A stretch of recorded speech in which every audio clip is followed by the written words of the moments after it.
그래서 이 장이 사실은 어떤 내용이냐면 외부에 있는 어떤 물체가 뭐가 있는데 소리가 나는 놈이 있는데 냄새가 나는 놈이 있는데 걔가 무엇인지를 어떻게 아느냐 사람이 이제 그런 문제를 다루는 그런 챕터야. 그 중에 이제 시각 쪽이 워낙 많이 알려져 있기 때문에 시각 쪽의 얘기가 주를 이루고 있고 일부 말소리나 이런 데 일부 알려진 것들이 일부 소개가 되고 있어. 그래서 얘를 대략적으로 전체 보면 이런 식의 흐름도가 되는 거야. 외부에 어떤 물체가 있어. 그럼 처음에 그 정보를 등록하는 과정이 있어. 예를 들면 망막에 그 콘하고 로드가 정보를 최초로 등록을 하지. 등록하는 과정이 있고 등록이 되면 여기 뇌를 막 거쳐가면서 여러 자극 분석을 해. 근데 자극 분석을 하는 이유는 여기 기억이 뭔가 저장이 돼 있는데 저장된 놈하고 비교될 수 있는 형태로 만들려고 뭔가 분석을 하는 거야. 그래서 여기에 저장된 놈하고 여기서 분석된 놈하고 비교될 수 있는 형태로 만들어지면 걔가 실제 기억에 있는지 찾아보고 기억에서 찾아지면 걔가 뭐다 이렇게 아는 거지, 그지? 뭐다 아는 거고 뭐다 아는 것을 작업 기억 쪽에 주면 아 그거는 남규춘 선생님이야 이렇게 말로 표현을 하는 거지, 그지? 대략 이런 식으로 돼 있는 거야. 그래서 여기 입력 자극이 사람 얼굴이 될 수도 있고 내가 말하는 말소리가 될 수도 있고 냄새가 될 수도 있고 다른 게 될 수도 있지. 그 전체적인 과정은 이런 식으로 되는데 여기에 주어지는 게 뭐냐에 따라서 여기 등록하는 거, 분석하는 거, 기억돼 있는 거 이것들이 조금씩 다르지. 그치? 왜냐하면 시각 같은 경우에는 공간 정보하고 빛 정보 가지고 처리를 해야 되걸랑 청각은 위치 정보하고 소리의 높낮이 주파수 같은 거하고 이런 거 가지고 처리를 해야 되걸랑 그러니까 외부에서 자극이 주는 정보가 청각이나 시각이나 촉각이나 다른 종류가 오기 때문에 분석 과정도 당연히 다를 수밖에 없고 등록되는 과정도 다를 수밖에 없어. 그치? 그렇지만 전체적인 맥락은 이런 식으로 가는 거야. 그치? 그래서 오늘은 이제 보려고 하는 게 그 형태 제인인데 그러니까 여기 자극 분석 끝난 거에서 기억하고 어떻게 매치가 되느냐의 문제야. 여기 등록이 어떻게 되냐 문제가 아니고. 그런데 이제 예로 나오는 게 말소리 제인인 거라.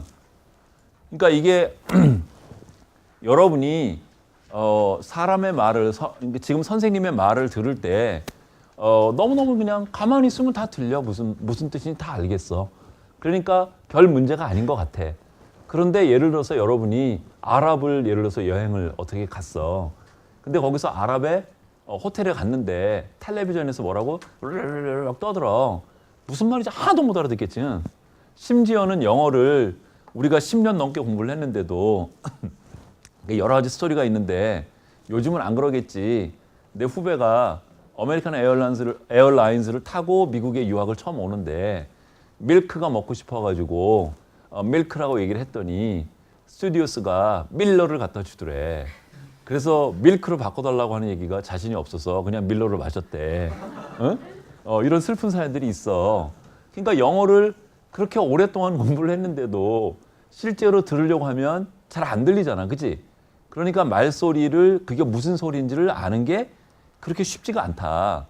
또 말소리 제인이 어려운 거를 보면 예를 보면 여러분 사람 음성을 사람 말소리를 인식하는 컴퓨터 있어.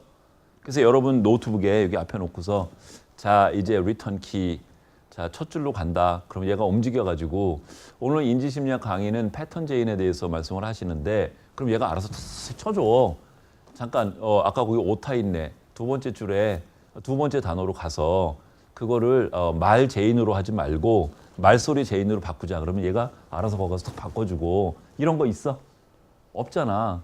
아침에 일어나서 내 차 탁 타가지고 자 이제 시동 걸어. 오늘 고대 간다.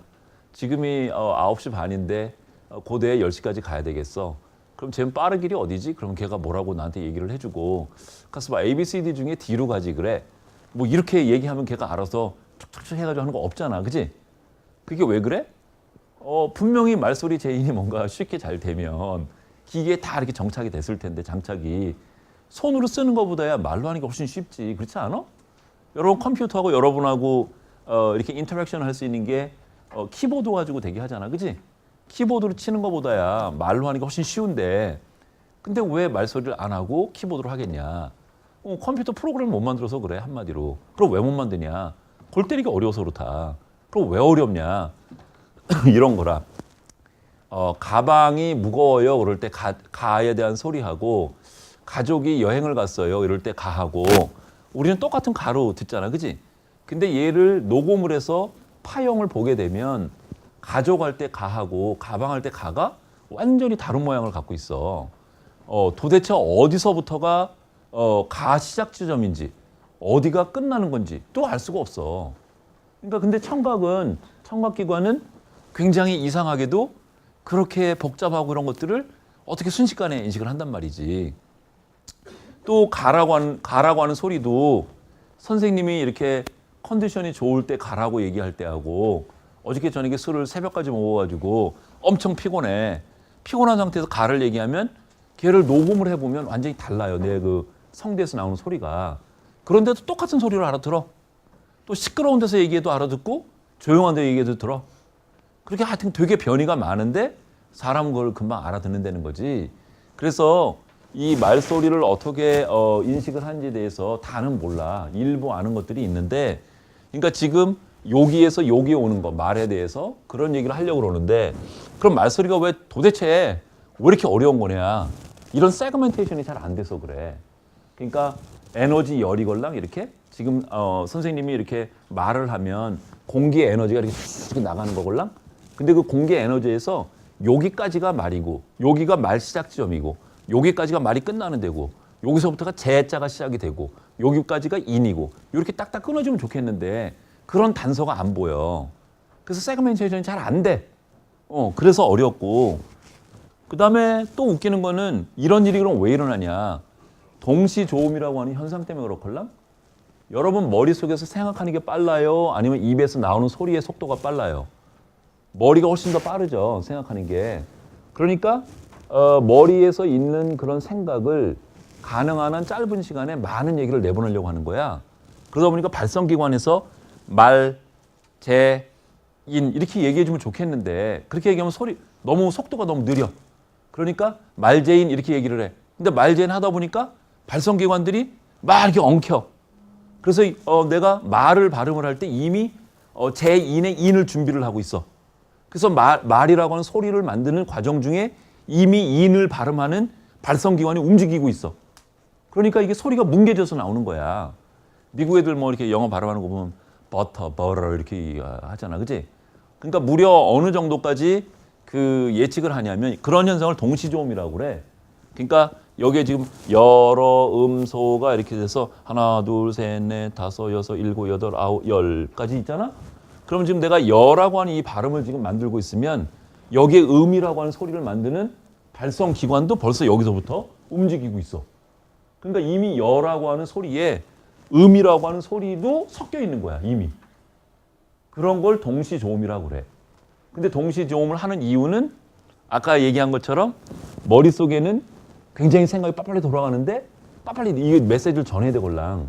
그러니까 소리를 하나하나 끊어서 얘기를 하게 되면 속도가 너무 느리니까 뭉개가면서 대충 막 발음을 하는 거야. 근데 신기한 거는 듣는 사람이 알아들을 만큼은 남겨놓고 뭉갠다는 거지. 그러니까 그 수수께끼를 푸는 게 너무 어려운 거야. 이게 대략 1960년대에 그 미국의 동부에 있는 해스킨스 레버러토리라고 그래. 그러니까 어떤 사람의 이름을 따서 만든 건데 여기는 음성 이런 공학을 연구하는데 거의 최고야, 전 세계에서. 저기서 처음으로 스펙트로그래프라고 하는 걸 만들었걸랑. 그러니까 말소리를 녹음을 한 다음에 얘를 분석할 수 있는 장치야. 그래서 그 장치를 만들 때만 해도 이제 말소리 인식하는 거 알아내는 거는 이제 게임 끝났다. 그래서 그렇게 생각을 했는데 막상 해보니까 만들어도 안 되더라. 그래서 지금 벌써 한 60년, 50년 그때부터 지금까지 잘 못 풀고 있는 거야. 난제야, 난제. 왜 그런 건지. 근데 지금 모르고 있는 게 여기를 모르고 있는 거지. 여기에 도대체 어떻게 되는 건지. 그 동시조음 때문에 그렇고. 근데 이제 언어학자들이 인간의 말소리를 이렇게 분석을 해보면 몇 가지 특성으로 나눠볼 수 있어. 세부 특성으로. 예를 들면 여러분 빨리 해야 되는데 여러분 입술에 이렇게 손을 이렇게 대보세요.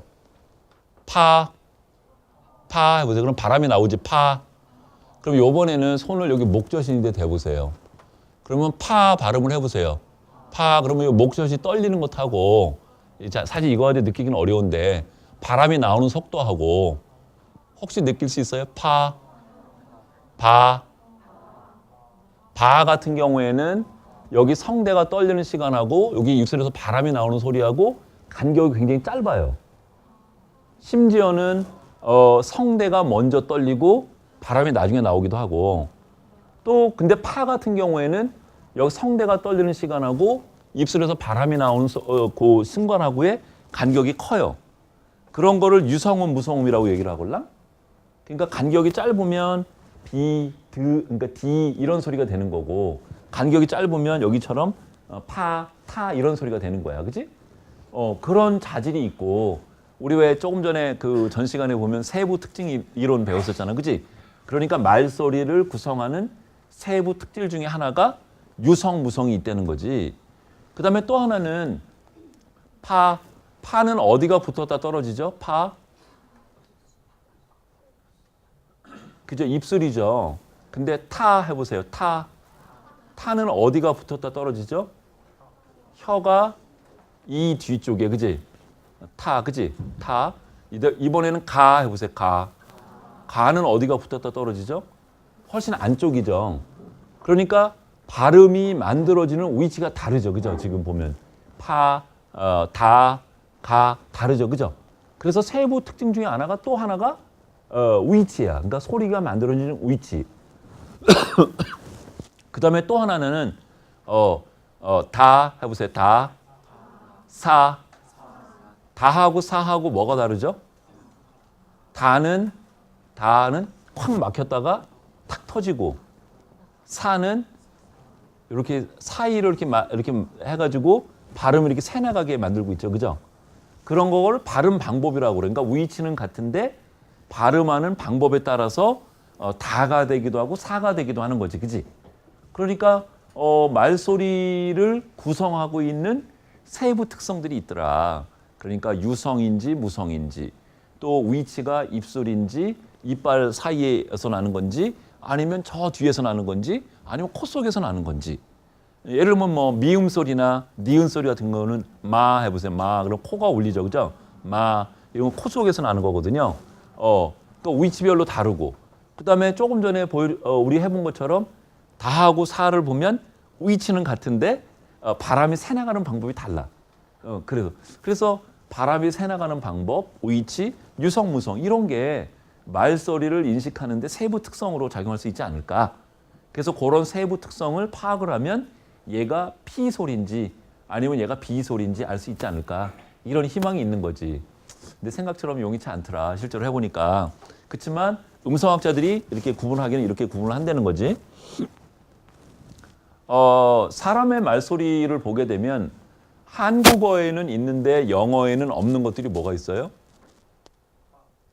따 이런 거, 그지? 따 이런 소리 없죠, 그죠? 그럼 거꾸로 영어에는 있는데 한국어에는 있는 게 뭐가 있어요? 뭐 R하고 L 같은 거, rice, lice 같은 거, 또 TH 발음 같은 거 하고 S하고 Z 발음 같은 거 이런 것들이 우리나라에는 없지. 그러니까 우리가 한국인 청자가 영어를 들을 때에 잘 못 알아듣는 소리들 중에 대표적인 것들이지, 그지? 우리 소리에는 없어서. 또 마찬가지로 미국 사람도 한국 소리를 들으면 다하고 따를 구분을 잘 못하지, 이 사람들, 그지? 그런데 그러면 영어하고 한국어하고 공통으로 갖고 있는 소리가 뭐가 있어요? 아, 우, 그다음에 가, 나 이런 것도 다 공통으로 갖고 있죠. 그러면 이런 생각을 해볼 수 있지. 언어권에 따라서 모든 언어마다 공통적으로 갖고 있는 소리가 있고 언어에 따라서 다른 소리가 있을 수 있겠지. 그러면 공통으로 나는 소리는 그러면 왜 공통으로 나는 걸까? 변별이 가장 잘 되는 놈들이야. 그러니까 입안하고 성대에서 이제 바람이 나와서 소리를 만드는데 기역 소리하고 니은 소리는 변별이 굉장히 잘 돼. 그렇지만 기역하고 쌍기역 소리는 구분이 굉장히 어려워. 그래서 구분이 잘 되는 소리들은 다른 나라 언어에도 유니버설하게 다 있어. 그런데 구분이 상당히 어려운 것들은 특정 언어권에만 있어. 그렇게 층위가 있어, 소리에도. 그렇고. 그래서 여기서 이제 말, 제인 여기에 대해서 사실 서론밖에 얘기를 못하고 어떻게 인식을 하는 거냐 여기에 대해서 몇 가지 설들이 있어. 가장 유력한 설은 운동 이론이라고 하는 설이걸랑.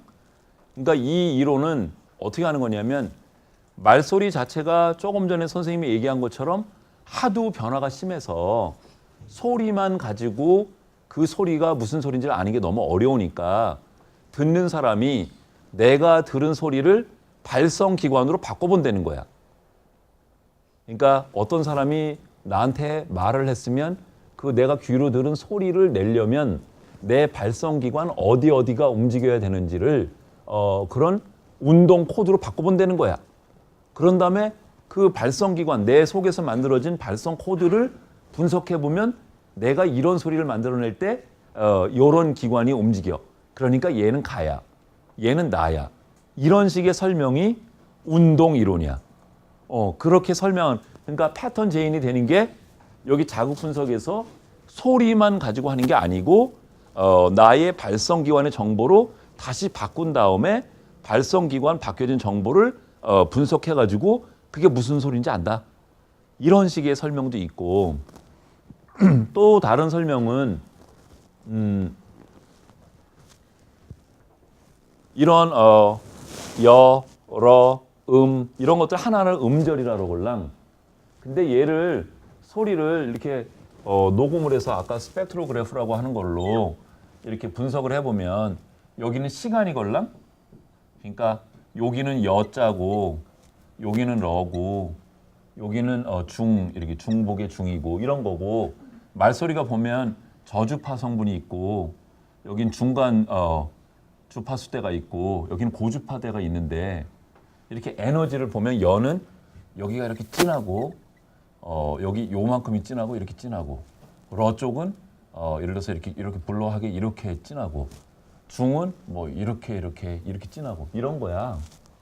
그래서 이렇게 진하게 된 거가 에너지가 많이 모인 걸 얘기를 해. 그러니까 열을 발음할 때면 저주파 쪽에 에너지가 많이 몰리고 고주파에 많이 몰리고, 중은 예를 들어서 고주파에 또 주로 많이 몰리고 에너지가. 요런 띠가 나타나는데 요런 띠를 포먼트라고 얘기를 하걸랑.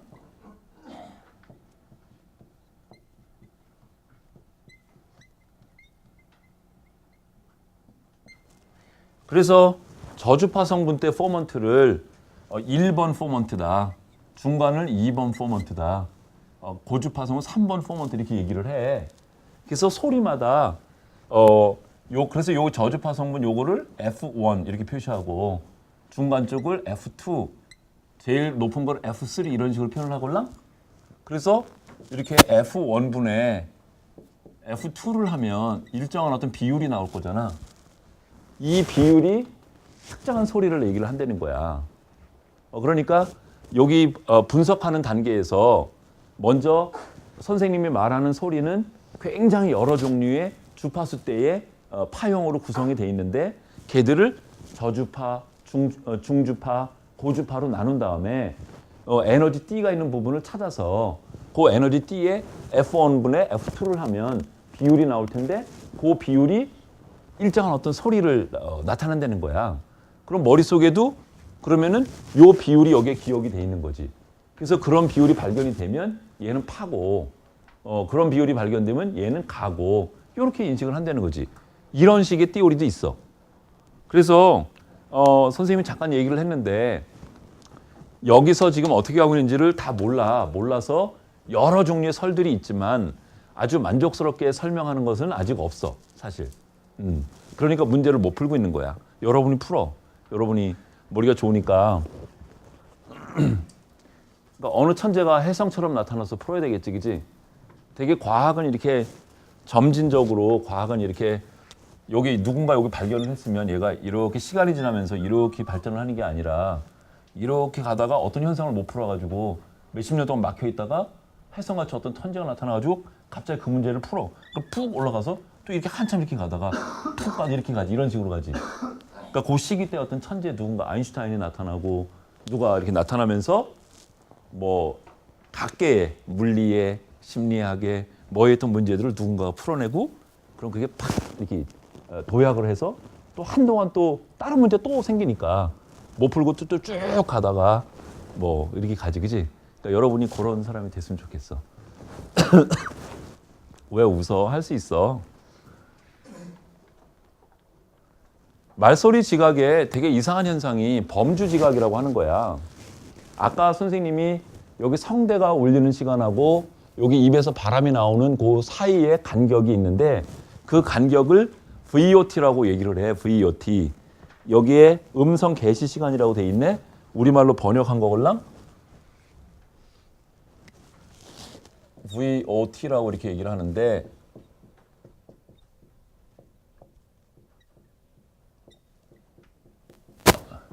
그러니까 voice onset time 이렇게 얘기를 해. onset은 시작한다는 뜻이고 time은 time이고 그지? 그래서 음성 개시 시간이라고 얘기를 하는데 이쪽 길수록 파 소리로 들리는 거야. 반면에 이쪽으로 짧을수록 바로 들리는 현상이지. 근데 신기한 건 뭐냐면 얘가 점점 길어지면 바에서 파로 갈 가능성이 높아져야 되잖아. 근데 그렇게 안 하고 어느 지점까지는 모두 다 바로 알아들어. 근데 어느 지점을 딱 지나고 나면 또 모두 다 파로 알아들어. 그러니까 1번 범주, 2번 범주로 알아들어. 그러니까 그래주얼하게 점차적으로 변하는 게 아니라 여기부터는 무조건 파, 여기부터는 무조건 바 이렇게 알아듣는다는 거야. 마치 우리나라 뭐 만일에 38선을 여기 넘어간다. 예를 들어 중국하고 우리나라의 경계다. 사실 뭐 소나무 모양이나 강의 모양이나 흙의 모양은 다 똑같아.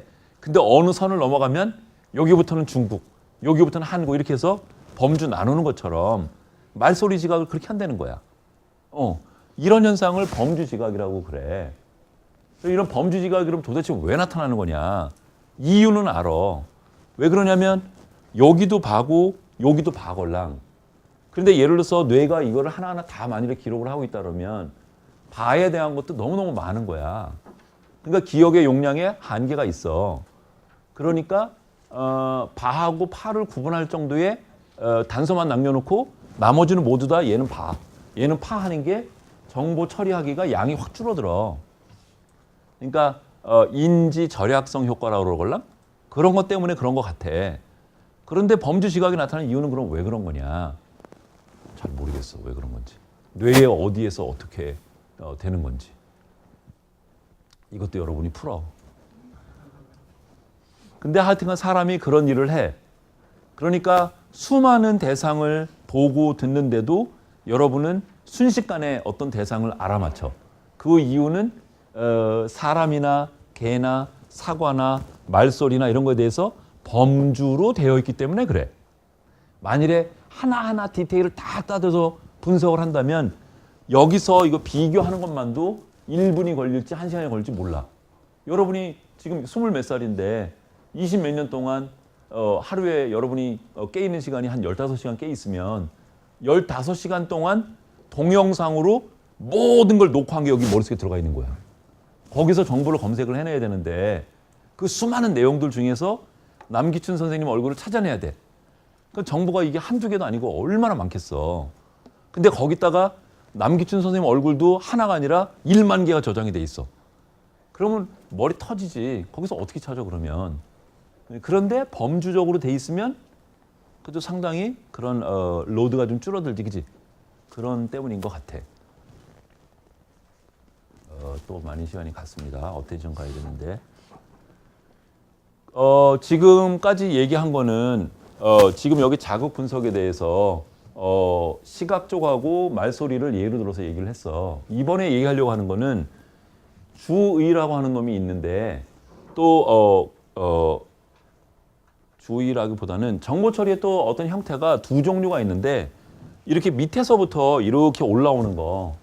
그러니까 일방향으로 입력에서부터 등록에서 분석에서 비교 판단해서 누구라고 아는 것까지 이렇게 오는 거를 바텀업 프로세싱이라고 그러걸랑 바텀업. 그러니까 밑에서부터 위로 가는 프로세싱이라고 얘기를 해. 반면에 거꾸로 위에서부터 밑으로 내려올 수도 있어. 그런 거를 탑다운 프로세스라고 얘기를 해. 그러니까 탑에서 다운으로 내려오는 하향 처리라고 얘기를 해. 그래서 우리가 여기 자국 분석을 하는데도 예를 들면 그러니까 탑다운이 이런 거야. 여기 9번관 앞을 여러분이 밤중에 이렇게 좀 깜깜한 밤에 이렇게 지나가는데 키 큰 어떤 사람이 이렇게 지나가는 거야. 그래서 시각으로는 명확하게 그게 누군지 잘 모르겠어. 그렇지만 여기 9번관이 심리학과가 주로 있고 또 되게 키 큰 사람은 심리학과 남기춘 교수님하고 김현택 교수님밖에 안 계시고 그러니까 두 분 중에 하나 거다라고 추측해서 아 남쌤이시구나 라고 아는 거. 이런 것들이 뭐야? 기대 효과 같은 거잖아. 그러니까 미리 어떤 내용을 내가 알고 있기 때문에 몇 개의 단서만 보면 그런 일이 일어날 거라고 내가 미리 예상을 하고 예상된 놈이 실제 있는지를 찾게 되는 거지. 그런 거를 탑다운 프로세싱이라고 그래. 그러니까 우리가 어떤 물체를 인식할 때도 보면 여기에 분석이 다 끝난 다음에 끝난 놈 가지고 이렇게 찾을 수도 있지만 대부분은 몇 개 분석한 게 여기 기억 쪽에 있는 뭐 정보들을 막 활성화시켜. 활성화된 놈들이 잠깐 여기 보니까 이런 놈 있나 뭐 여기 찾아봐. 이렇게 되는 거야. 그래서 보니까 여기 찾아줘. 그러면은 여기서 우리가 예측했던 그 놈이네. 그럼 더 빨라지겠지, 그지? 그러니까 시각 분석도 그렇고 여기 찾는 과정도 그렇고 서로 상호작용을 하지. 그러니까 내가 기대해서 아는 내용을 가지고 기대해서 패턴을 뭐를 예측을 하고 그렇게 인식하는 방법도 있고 또 하나는 밑에서부터 그러니까 당연히 여기에 많이 아는 사람들 여기에 기억이 많이 돼 있는 사람들 경험이 많은 사람들이 당연히 탑다운 프로세싱이 잘 일어날 거고 그러니까 물체 제인이나 말소리 제인이나 글을 읽으면 글의 내용이나 이런 것들이 훨씬 더 빨리 이해가 되지. 왜냐하면 예측이 훨씬 더 잘 되니까. 아는 만큼 보이니까. 그지? 그래서 여기 그 다음 장에 보면 맥락 효과라고 있는데 그 맥락 효과가 바로 탑다운 프로세싱을 얘기를 하는 거야. 여기 지금 보면 여러분 이거는 TAE로 보여? 아니면 더로 보여? 더로 보이지. 사실 이게 A도 될 수 있고 시각 모양으로 보면 H도 될 수 있걸랑? 근데 여러분이 얘를 예외 없이 다 H로 봐. 이유는 더라고 하는 단어를 여러분이 알고 있기 때문에 T하고 E로 끝나는 세 글자 단어는 더밖에 없어. 더는 H가 있고. 그러니까 예측된 거지. 탑다운이 일어난 거지.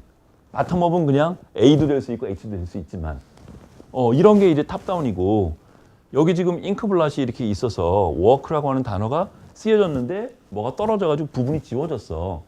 그래도 여러분이 워크라고 하는 단어를 아는데 아무런 문제가 없어. 이유는 탑다운 프로세싱 때문에 그래. 그거는 여러분이 이미 워크라고 하는 단어를 알고 있기 때문에 그래. 알고 있으니까 WOK만 봐도 네 글자면서 WOK가 들어간 단어는 워크밖에 없어. 그래서 예측할 수 있어. 실제로 이거는 단어 인식 실험에서 실험을 한 건데 여러분이 해야 되는 건 뭐냐면 여기 D나 K를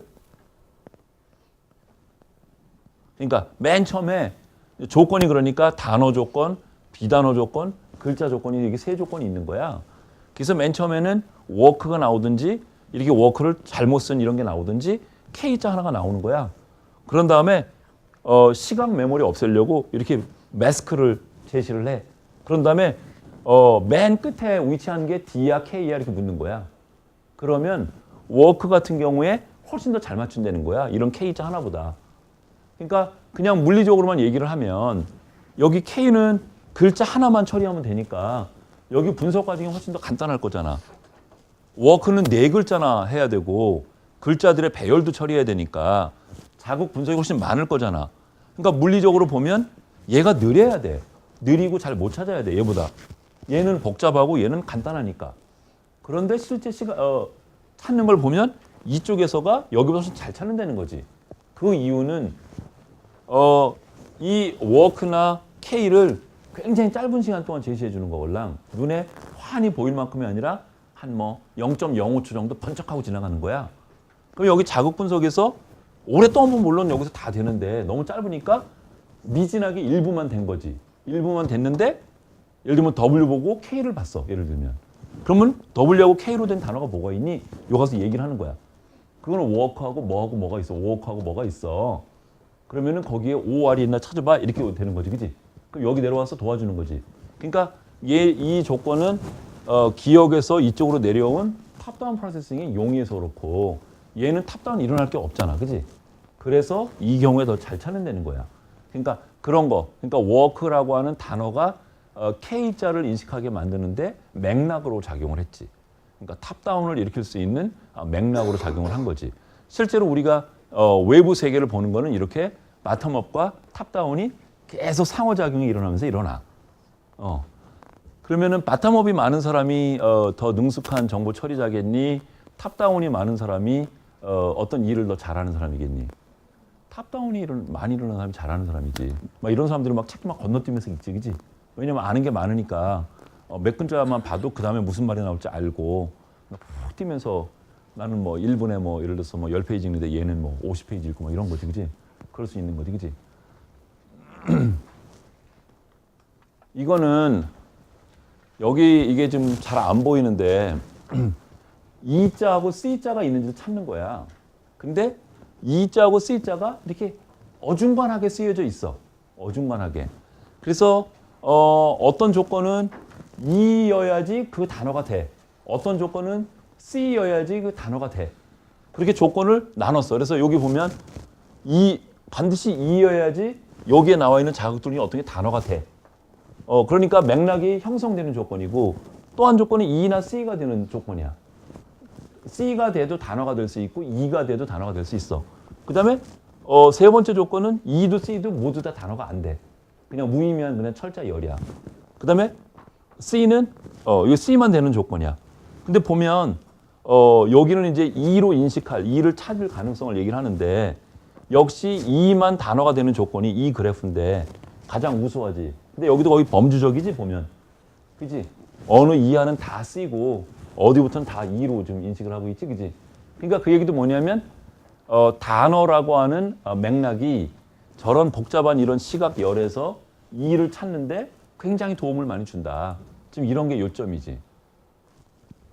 그러니까 또 다른 문맥 효과를 지금 얘기를 하고 있는 거지. 그다음에 이것도 되게 신기한 현상인데 어떤 학생이 영어를 얼마나 잘하는지를 이런 거로 이제 측정을 도구를 만들려고 나는 생각을 하고 있는데 예를 들면 it was found that the ear was on the axle 이렇게 얘기를 했어. 그런 경우에 여기에 원래 W가 있어야 되는데 생략된 거야. 소음이 들어갔어. 근데 맨 끝에 엑셀이 나오거나 슈가 나오거나 오렌지가 나오거나 테이블이 나오는 거야. 그거에 따라서 요게 1이라고 하는 소리밖에 바텀으로밖에는 1밖에 안 들었지. 그럼에도 불구하고 요 조건에서는 W가 있었다고 휠이라고 듣고 여기 슈가 나왔을 때는 뒤꿈치 힐이라고 듣고 여기서는 필이라고 듣고 여기 밀이라고 듣는다는 거야.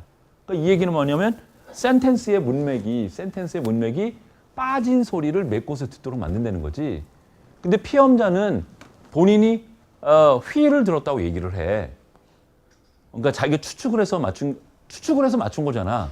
근데 그 과정이 거의 무의식 수준에서 일어나서 피험자는 본인이 탑다운 프로세싱을 했는지도 몰라. 실제로 H가 있었다고 얘기를 해. 그러니까 영어를 잘하는 사람은 여기에 이를 그러니까 예를 들어서 어떤 사람이 여기에 휠이 있었어요 이렇게 물으면 없었어요 이렇게 얘기를 하면 그 사람이 영어 잘하는 사람이야 못하는 사람이야? 탑다운이 안 된다는 뜻이니까 이 일밖에 못 들었으니까 탑다운을 못하니까 못하는 사람이지. 그냥 귀로 들린 것만 보고로 하는 거니까 바텀업만 되고 있고 탑다운은 지금 안 되고 있는 거니까 영어에 대한 놀리지가 없다는 뜻이잖아. 문장이 이해가 지금 안 됐다는 뜻이잖아. 그치? 그러니까 못하는 사람이지. 그치? 얘를 갖다가 매트릭을 이렇게 노멀 커브 만들어서 그 휠을 알아맞히는 시간이 평균인 사람, 평균보다 빠른 사람, 느린 사람 하면 어떤 척도가 나오지 않겠니? 그지? 뭐 이런 게 이제 인지심리학적인 진단평가 도구가 되는 거지. 그지? 토플로 이렇게 해가지고 맞추지 말고 저런 거 하면 덴박이 알지. 그지? 그러니까 이것도 어떤 그 말소리, 그러니까 여기서 그래서 이런 말을 phoneme restoration effect라고 얘기를 해. 그러니까 소리를 복원하는 효과다. 탑다운 프로세싱 때문에 과거 지식 때문에 지금 이렇게 되는 거지. 이거는 그러니까 이렇게 탑다운이 일어나면 좋은 것도 있지만 나쁜 것도 있걸랑. 지금 어떤 여기 할아버지 교수님이 박사 연구원한테 도서관 가려면 어디로 가야 되냐고 묻고 있어. 근데 묻고 있는 사이에 이렇게 판을 들고 가는 사람이 여기 시야를 이렇게 가린 거야. 어느 순간에. 그런 다음에 판을 들고 가는 사람이 이 사람하고 이 사람이 바뀌었어. 그런 다음에 여기 밑에서 보고서 뭐 바뀐 거 없냐 이렇게 물어도 사람들이 잘 몰라 봐, 바뀐 거를. 왜 그러냐면 이 상황은 지금 길을 묻고 있는 상황이기 때문에 그런 정보에만 지금 주의가 가 있고 다른 데는 주의가 안 가 있어. 그러니까 세부 내용이 바뀌었는데도 알아차리지 못하는 거야. 늘 길 묻는 상황이라고 좀 생각하고 있었으니까. 그러니까 이거는 탑다운이 일어나서 안 좋은 경우지. 그러니까 여러분이 너무너무 잘한다고 생각하는 경우에 실제로 그런 일이 일어나지 않았는데도 일어났다고 생각하골랑. 그러면 잘못 이제 인식을 한 거지, 그지? 이런 거는 좀 안 좋은 거지, 그지? 대부분은 좋지. 대부분은 탑다운식으로 내려와서 좋게 만드는데 지금 이런 걸 변화맹이라고 하는데, 그러니까 뭔가 체인지가 일어났음에도 불구하고 모르는 거지. 변화맹이라고 하는데 이렇게 안 좋은 경우도 있어. 꽤 오래됐어. 텔레비전을 좀 적게 봐야 되는데 사실 볼 시간도 많이 없는데 밤에 늦게 가니까. 근데 되게 야구, 유현진 야구 하는 거 좋아해서 어저께도 그거 재방송 보다가 아들한테 쫓겨났는데 한 30분 보다가 근데 언젠가 한번 무슨 그것이 알고 싶다 같은 그런 종류의 다큐멘터리였었는데 꽤 오래됐어. 주부 건망증에 대해서 얘기를 했었어. 근데 이게 뭐였냐면 다림질을 하다가 전화가 왔어. 그러니까 다리미를 갖다 이렇게 댄 거예요, 이렇게. 그러니까 왜냐하면 다리미 손잡이가 전화기 손잡이하고 너무 비슷하고 전화가 오면 의뢰껏 이렇게 갖다 대니까 그것도 탑다운으로 된 거야, 그냥 의뢰껏 그렇게. 그런 식의 거는 안 좋은 거지, 그지? 그러니까 이런 거를 이제 생각을 해보면 예를 들어서 원전에 어떤 버튼 같은 것들을 설계를 하는데 무지무지하게 중요한 버튼이야. 그거 잘못 누르면 큰일 나. 그러면은 이런 변화 맹세가 생기도록 하면 안 되지. 그러니까 컨텍스트에 의해서, 문맥에 의해서, 맥락에 의해서 예언되는 식으로 설계를 해놓으면 안 되지. 그럼 나도 모르게 보통 해오던 대로 할 테니까 나도 모르게 그냥 누르거나 안 누르거나 이런 식의 어떤 미스가 일어나서 큰 사고가 날 수 있지, 그지? 비행기 조종관 같은 거를 우리가 설계를 할 때에 일반적으로 아는 패턴으로 하는 것이 좋긴 하지만 때로는 잘못 설계해 놓으면 나도 모르게 보통 살아가던 모습대로 해서 큰 사고가 날 수도 있지, 그지? 그러니까 그런 것들을 잘 주의를 해서 디자인 같은 거 하는데 잘 해야 되겠지, 그지? 그래서 패턴, 여기 이제 패턴 인식, 여기 2장을 마치려고 하는데 교과서에 81페이지를 보면 그림 2.32가 있어. 그림 2.32가 있는데 얘는 지금 시각 쪽에서 패턴 제인이 어떻게 일어나는지를 도식적으로 나타낸 거야. 그래서 선생님 보면 선생님은 한 3단계 정도로 그림을 그렸는데 거기에 보면 빛 에너지 그게 인풋이 되는 거고, 그다음에 초벌 스케치, 2와 2분의 1D 스케치, 3D 스케치, 그다음에 제인 물체 이렇게 있는데 초벌 스케치에서부터 3D까지가 작업 분석에 해당되는 거고, 그다음에 제인된 물체는 기억에서 비교를 해서 그놈 뭐야 라고 아는 거를 얘기를 하는 거지. 그럼 여기 초벌 스케치라고 하는 건 뭐냐면 앞에서 설명할 때 그랬지, 검은 부분하고 환한 부분을 먼저 구분하는 과정이 있고, 두 번째는 검은 부분하고 하얀 부분이 차이가 나는 부분이 선이나 막대가 된다 그랬지, 그지? 그 두 과정을 초벌 스케치라고 얘기를 해. 그리고 이번에는 그 게슈탈트 프린시플 왜 유사한 가까이 있는 거는 같은 그룹을 묶고 모양이 같은 건 다른 거로 묶고 이렇게 해서 2차원 모양을 그림을 만든다 그랬지. 그렇지? 만들고 그다음에 양한 단서하고 모션 패럴렉스하고 또 단한 단서를 써서 깊이 정보를 만든다 그랬잖아. 그렇지? 그럼 3차원이 되잖아. 그렇지? 2차원 그림이 3차원이 되잖아. 그렇지? 그러니까 초벌 스케치는 그 게슈탈트 프린시플을 해 가지고 2차원 그림 그린 것까지가 초벌 스케치라고 얘기를 할 수 있고 초벌 스케치 그림이 왼쪽 눈에서 들어온 것도 있고 오른쪽 눈에서 만들어진 것도 있지. 그럼 둘 간의 시각 차이를 계산을 하게 되면 물체가 얼만큼 멀리 있는 건지 얘가 두께가 얼마나 되는 건지를 알게 되지. 처음 3D 만든 게 2와 2분의 1D 스케치야. 그러니까 D는 디멘션이라고 하는 뜻이야. 그러니까 얘는 한쪽 방향에서 그러니까 선생님이 이렇게 서 있는 이 방향에서 본 선생님의 모습이 되는 거지. 그게 2와 2분의 1D 스케치고 3D 스케치는 이렇게 돌아가도 여전히 선생님이잖아. 그러니까 여기하고 같은 존재라고 하는 것을 알게 만드는 거. 그게 비더만에 보면 G안 가지고 그 볼륨별로 나눴었잖아. 그래서 뭐 선생님의 얼굴은 G안 1번, G안 7번, G안 9번. 그래서 1번 위에 7번이 붙었고 9번은 왼쪽으로 있고 이렇게 기술된 거 그게 3D가 되는 거야. 3D가 되고 그러고 나서 이제 그걸 가지고 기억 속을 더듬어서 찾아서 아 남선생님이구나 이러고 아는 거지. 그치? 그래서 여기 지금 나온 거는 시각 쪽에서 지금 얘기를 하고 있는 거고 말소리나 뭐 냄새나 이런 거는 지금 없는 거지. 여기에 알려진 게 많이 없어서. 그치? 책이 잘못 쓰인 게 아니라 인류가 아는 게 여기까지밖에 몰라서 현재. 83페이지 교과서 여기를 보면 한번 이렇게 넘겨볼까? 1번에 뭐라고 되어 있냐면 순차적 병목 이렇게 되어 있고 85페이지에 가면 청각주의 이렇게 되어 있고 그 다음에 90페이지 가면 시각주의 이렇게 되어 있고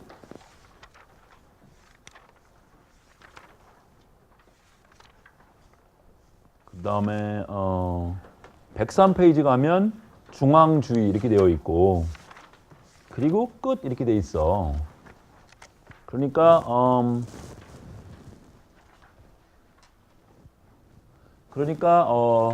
주의를 다루는 그 챕터 여기를 보면 맨 처음에는 주의라고 하는 게 어떤 특성이 있느냐 이런 얘기를 병목이라고 하는 그런 지점에서 얘기를 하고 그 다음에 두 번째, 세 번째는 감각별로 주의가 따로 있다.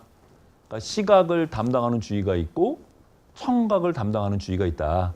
그런 내용이 2장과 3장에서 얘기가 되고 있고 그 다음에 네 번째 섹션에 가게 되면 중앙주의라고 하는 게 있다. 그러니까 주의가 뭔가 감각하고 관련된 그러니까 감각마다 따로따로 관련된 주의가 있는데 전체를 통괄하는 주의가 있다.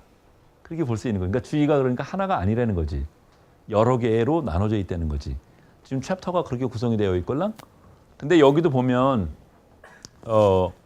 시각주의는 많이 그래도 연구가 되었고 청각주의는 조금 연구가 됐고 촉각이나 냄새나 이런 거는 된 적이 없어. 그래서 시각은 많고 청각은 적고 다른 감각은 없어. 그지? 그러니까 공부를 여러분이 해야 되겠지, 그지? 대학원 와서, 그지? 그래서 인류 어떤 지식의 그 역사에 발견의 역사에 기여를 해야 될 것 같지, 그지? 너무 모르는 게 너무 많잖아. 난 병원에 가끔 가면 그런 걸 느끼는데 아는 것도 무지 많어. 병원에 가보면 내가 이상하게 아픈데도 잘 찾아내. 근데도 또 모르는 것도 엄청 많어. 그 내가 아픈 거에 대해서 정확하게 처방이 딱 없어. 그래서 되게 선생님들이 의사 선생님들이 초짜 의사 선생님보다는 경험이 많은 의사 선생님을 찾아가잖아. 만일에 어떤 병이 원인이나 이런 것들이 분명하게 딱딱딱딱 다 있으면 초짜를 찾아가든 경험 많은 의사 선생님을 찾아가든 뭐 다를 게 뭐야.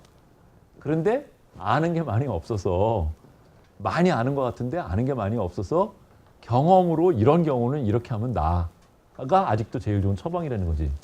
그러니까 초짜 의사는 잘 못 믿겠고 좀 경험이 많은 한 나 정도 나이대 된 의사가 최고지, 그지?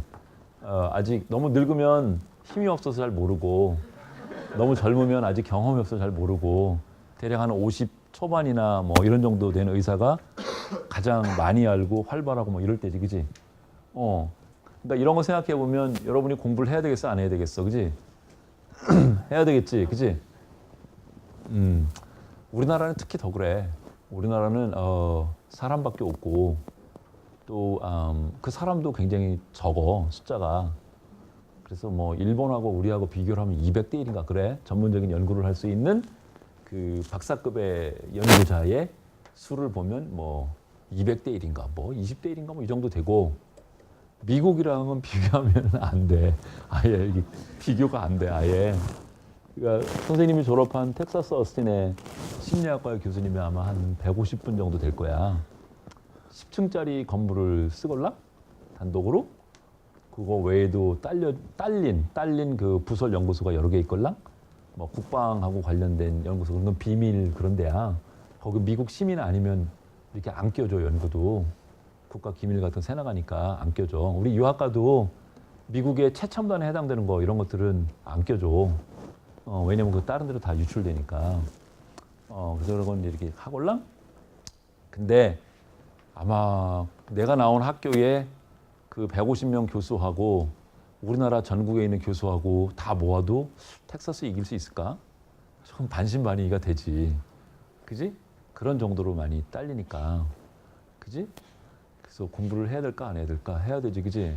너무 모르는 게 많고 이런 거 하나 터뜨리고 그러면 좋지. 주의는 어떤 거냐면 이런 거야. 그러니까 자 졸지 말고 여기 좀 쳐다봐봐. 주의해봐 뭐 이런 거지. 그러니까 어디에 에너지를 모으는 걸 얘기를 해. 그래서 제임스라고 하는 그 유명한 학자는 스포트라이트라고 얘기를 했어. 스포트라이트. 그러니까 무대 같은 데에서 이렇게 나이트클럽에 갔는데 조명이 어느 하나를 탁 비추면 그 사람만 환하게 보이고 나머지는 어둡잖아. 그래서 그 사람 환하게 보이는 게 스포트라이트잖아, 그지? 그러니까 여러분이 머릿속에 지금 하고 있는 일들이 A, B, C, D 수많은 게 있는데 그 중에 어느 하나가 탁 도드라지게 나오는 거. 그런 게 주의 순간이고 주의 어떤 본질이다. 근데 또 이상한 거는 주의가 제한이 되어 있어. 한꺼번에 여러 개를 할 수 있으면 좋겠는데 몇 개밖에 못 해. 예를 들어서 손을 예를 들어서 여러분 이건 된다, 그치? 그러니까 예를 들어서 귀로 음악을 들으면서 공부 잘하나? 근데 여러분이 좋아하는 가요를 들으면서 책 읽으면 안 읽힐걸? 특히 실연의 시절인데 예를 들어서 사랑에 관련된 노래를 들으면 유행과 가사가 어쩌면 그렇게 내 상태하고 똑같냐, 그치? 그렇지 않든? 옛날에 나는 그렇던데. 그래서 그런 노래를 들으면서 책을 읽으면 책이 절대로 안 읽히지. 그러니까 주의가 분산이 돼서 그렇지. 그러니까 주의가 용량이 제한되어 있다는 거지. 그래서 이렇게 비유를 하면 좋을 것 같아. 여러분이 밥을 하려고 그래. 밥을 하려고 그러는데 그러면 밥솥이 있어. 밥솥은 이런 기계야. 사람 머릿속에 있는 정보 처리기가 기계가 있어. 그다음에 거기에 쌀하고 물이 담겨야 돼. 걔는 재료야. 그러니까 정보가 되는 거지. 정보가 담겨야 돼. 근데 밥통에 물하고 쌀만 들었다고 걔가 밥이 되지 않아. 거기에 전기라고 하는 에너지가 가해져서 얘가 끓어야 돼. 그치? 그 에너지가 주의야. 그러니까 머릿속에 정보 처리기도 있고 또 여러 종류의 외부에서 안에서 생성된 정보도 있는데 그 정보를 가지고 이 기구에서 무슨 일을 해야 되는데 그 무슨 일을 하게 만드는 동력이 주의라고 하는 거지. 그치?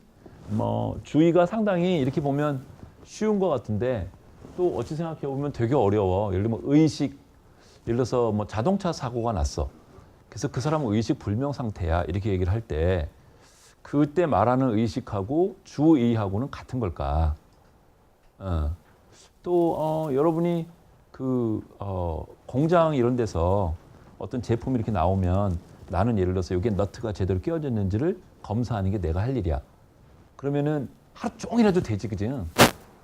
여러분 수업 시간 왜 50분으로 끊었어? 내리 3시간 하면 안 돼?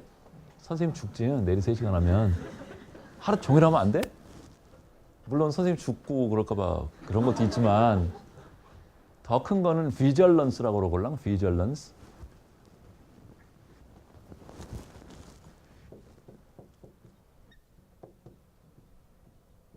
경계라고 그래. 경계.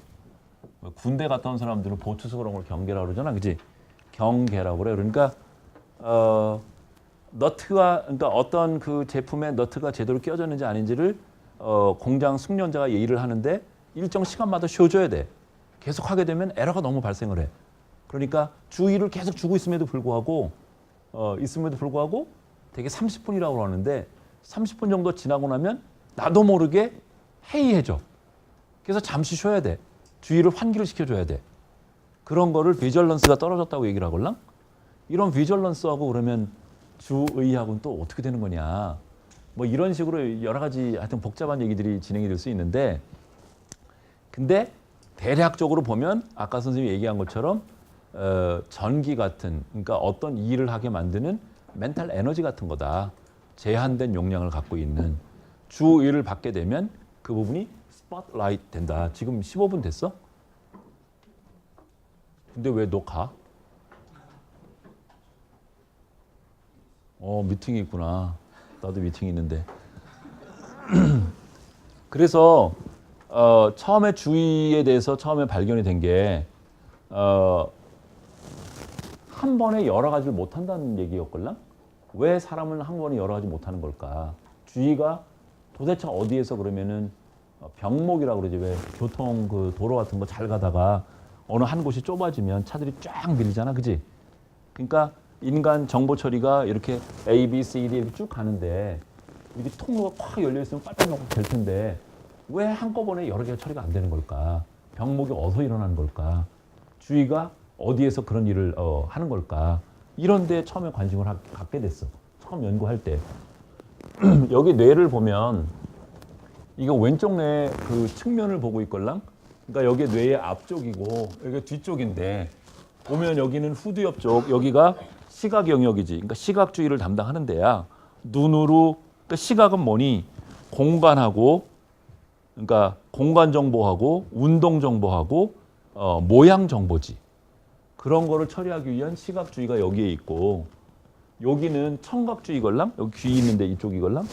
그러니까 우리가 소리를 듣고 말소리를 듣고 음악을 듣고 그럴 때 청각 주의가 일어나는 데고 여기는 되게 좀 추상화된 이미저리라든지 공간이라든지 위치라든지 이런 걸 되게 처리를 해. 그래서 여기 망가진 사람은 내가 영국의 노팅엄에 갔을 때 친구 교수님이 비디오를 이렇게 보여줬어. 어떤 할머니야. 디멘치아 이렇게 된 거지.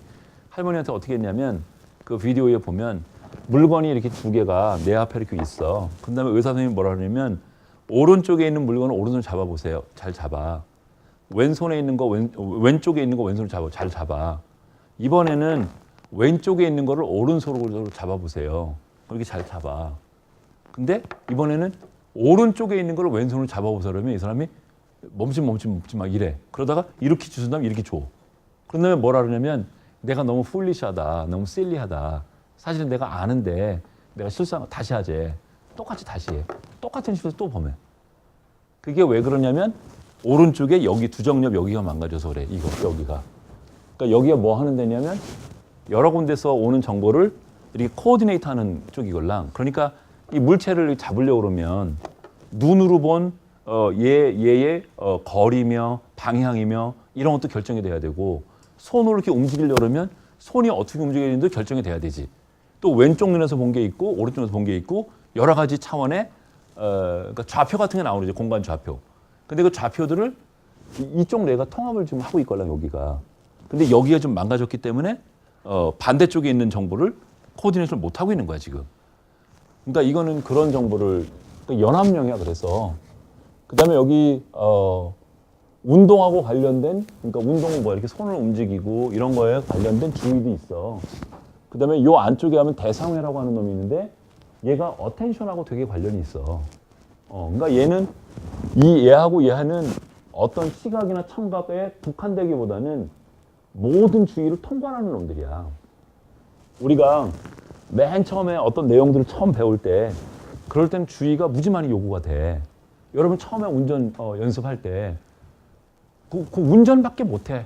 옆 사람이 막 떠들면 떨지 마 막 이렇게 얘기를 하잖아. 박는다 막 이러고. 그게 온통 주의가 다 거기만 뺏겨. 그럴 때 되게 활성화되는 뇌가 여기 전전두엽, 대상회, 여기 수프리어 퍼라이탈 로브 이런 쪽이 돼. 그러다가 운전이 능숙해져서 잘하게 되면, 그러니까 학습이 많이 진행이 돼서 고급자가 되게 되면 이런 데는 활동을 안 하고 안쪽에 베이설 갱글리아라고 하는 데가 있걸라? 그런 데 쪽으로 넘어가. 그러니까 전이가 돼. 그래서 주의는 어떤 새로운 일을 처음에 하고 그럴 때 그렇게 관여가 되고, 그래서 하여튼간 주의가 그렇게 제한이 있는데, 그러니까 저 뇌의 그림은 근래에 들어서 우리가 인류가 알게 된 거고, 초기 선택 이론과 후기 선택 이론은 이전부터 알던 거야. 어떤 거 청각주의 쪽으로 넘어가서 선택주의 그런 거를 실험을 요거까지만 하고 마치겠습니다. 어떻게 한 거냐면 왼쪽 귀, 오른쪽 귀에 다른 내용이 들려. 왼쪽 귀에는 지금 여기가 오른쪽 귀다, 그지? 얘 잘생겼다, 그지? 오른쪽 귀에 그리고 좌는 급히 몸을 무슨 쪽으로 돌려서 이런 내용이 말이 들리고, 이쪽은 달렸다, 집, 소, 고양 이런 말이 들려. 그런 다음에 피험자한테 뭐라 그러냐면 너 오른쪽에서 듣는 얘기를 따라서 반복해라. 그런 거를 쉐도잉이라고 그래. 쉐도잉. 그러니까 쉐도우가 그 그늘, 뭐 그림자 이런 거잖아. 그러니까 거명이라고 번역을 하는데, 그러니까 오른쪽 귀에서 들리는 말을 따라서 말하도록 하는 거야. 이유는 오른쪽에만 주의를 주도록 지금 유도를 하는 거야. 그런 다음에 실험을 다 끝나고 나서 오른쪽에 아까 너 여기 주의를 줬던 데에서 뭐 나왔었어? 그럼 얘가 잘 쓰지. 뭐 나왔다고. 잘 맞춰. 그러면 아까 쉐도잉 하지 않았던 왼쪽 귀에서 들렸던 내용, 거기 뭐 나왔으니 얘기해봐. 하도 모르겠다는 거야. 그러니까 이 얘기는 뭐냐면 주의를 받은 내용은 정보 처리가 돼서 뭔가 기억이 되었고, 주의를 받지 않은 귀에서 들린 거는 거의 뭐 완전히 안 들은 것처럼 없어졌다. 그럼 이런 거를 보면 밤에 자면서 영어 단어 암기하는 거 라디오 녹음기 틀어놓고 자면 영어 단어 암기 될까 안 될까? 안 되는 거지. 이런 거를 보면 주의를 받지 못하면 영어 단어가 메모리스에 못 들어가는 거지, 그지?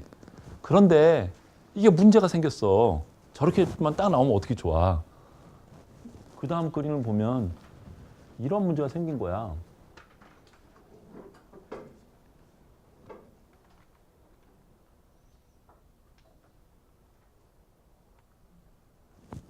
뭐라 그랬냐면 개들 6벼룩 또 이런 말이 여기 오른쪽 귀에 들렸고, 왼쪽 귀에는 8 극다 이런 말이 들린 거야. 여기를 좀 거명하라 그래서 여기 주의를 줬어. 그랬더니 얘가 뭐라 그러냐면 개들이 벼룩들을 긁는다 이렇게 말을 해. 그러니까 개들은 여기 지금 주의를 줬던 쪽에 나왔었고, 극다는 여기 주의를 주지 않은 쪽에 귀에 나왔었걸랑. 근데 여기에 주의를 주라 그랬는데 자기도 모르게 이렇게 바뀌어버려. 그러니까 이 얘기는 뭐냐면 의미를 좀 추적을 하고 있는 거야. 그래서 주의를 주지 않았음에도 불구하고 의미가 뭔가 일관성 있는 쪽을 나도 모르게 주의가 옮겨간다는 거지. 이런 현상이 발견이 됐어. 그래서 처음에 이거 나왔을 때는 끝났다. 그래, 주의를 받은 거는 정보 처리가 돼서 기억이 되고 안 받은 거는 학습 안 되고 끝난 거야. 이런 걸로 끝나는 줄 알았는데 누군가 이런 실험을 했더니 주의를 안 줘도 자동적으로 처리가 되는 게 나온 거야. 그러니까 이제 골이 아파지지. 저게 왜 저게 도대체 저렇게 된 거냐.